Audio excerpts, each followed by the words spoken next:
Now, with the commuter school, Mason, at least in the beginning, tried to attract a lot of non-traditional students, you know, the ones that would commute.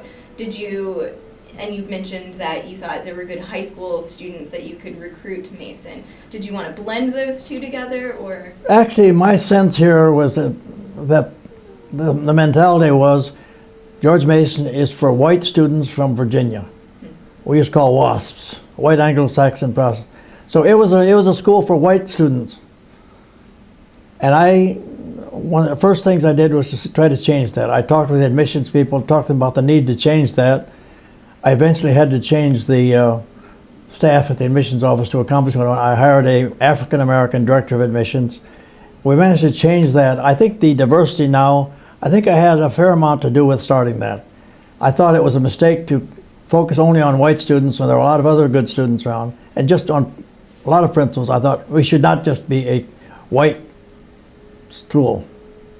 Yeah, Mason today is really well known for its diversity. I understand it's one of the most diversified universities in the country, which is very impressive, I think. It wasn't when I came. What other steps did you take to, move towards this model of diversity? Toward on campus, towards, recruiting. Well, as I say, I thought my main students, challenge, other than building up the resources, was to change the climate. So one of the first things I did was to have I wanted to improve communication. One of the first things I did was to call a meeting of all the support staff. In my experience, I thought the support staff were often the people who had most to do with the students, responsive to student needs. So I called a meeting of the support before I ever talked to the faculty. And I tried to establish open communication with the staff people, and I was impressed with the quality of them. And I think that helped them to feel some confidence that the change was going to be good. Then I had a faculty meeting, which was even more of the same, and there was a pretty amount of candor. There were some very candid questions.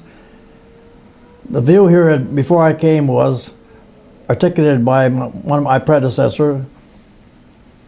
The university is here, the students are here to study and learn. The faculty are here to teach, the administrators are here to run the place. It was often referred to as what's the old word? Like that southern, like a plantation mentality. And I thought that's not the kind of climate we want. So I called those two meetings really early to try to send a message and be symbolic of communication and honesty on my part. How successful were you in implementing? I believe I succeeded. It was something that needed a lot of work, but I thought the key thing was for them to see me as a credible person who would be honest with them and would answer their questions honestly and so on. So I think I succeeded. A former faculty member, I think who may still be there, once said to me that George Mason has a history of getting the kind of president they needed at the time. That each president has been the kind they needed. I think what they needed at that time was a healer, a person who established a different climate, and I think I did a good deal to help that. So I think I can't say I was 100% successful, and there may be people who but I thought I did a reasonable job of getting that climate on the right track. Prior to coming to Mason, we've spoken about how President Thompson oversaw the transition from Mason as part of UVA to becoming an independent university. What was your transition into the role of university president like right after this? Well, as I said, I was up in New York as a vice president for about 10 years. Actually, I had gone back to teaching when I was recruited here.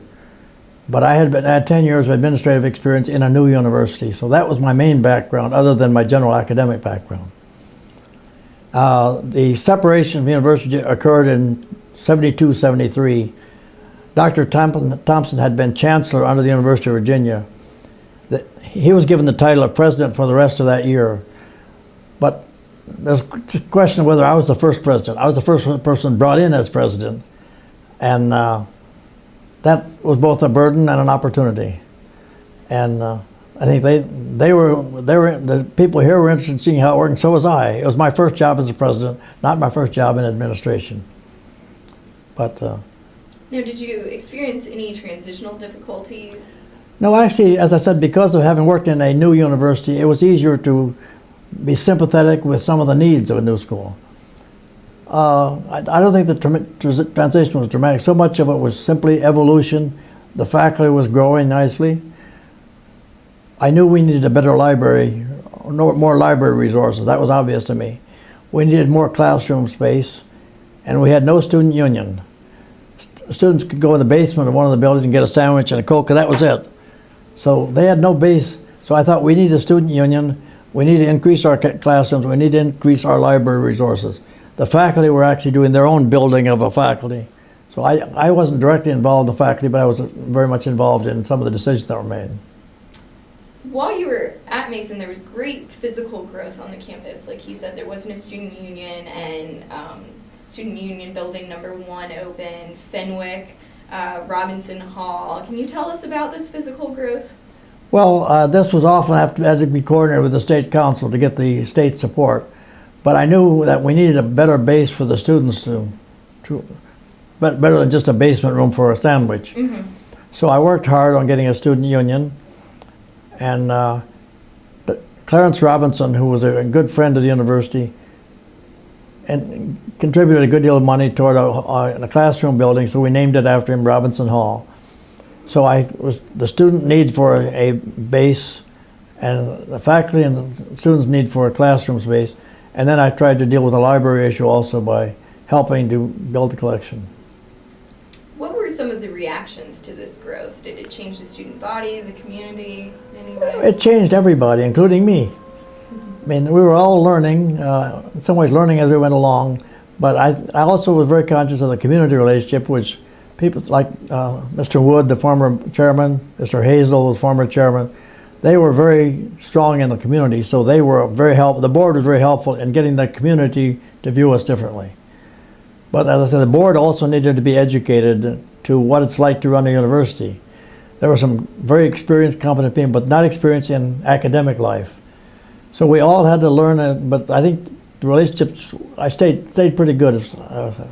And I think we all saw progress being made, and I remember Mr. Hazel had a vision of the university, what it would be someday, and he and I would talk to him. I thought, Till has a sense of where the university is going to be 50 years from now, which I really admired and learned from.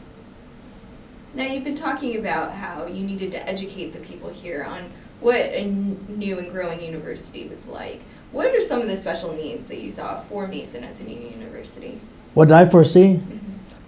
Well, as I say, a lot of it was simply building the standard things that universities do.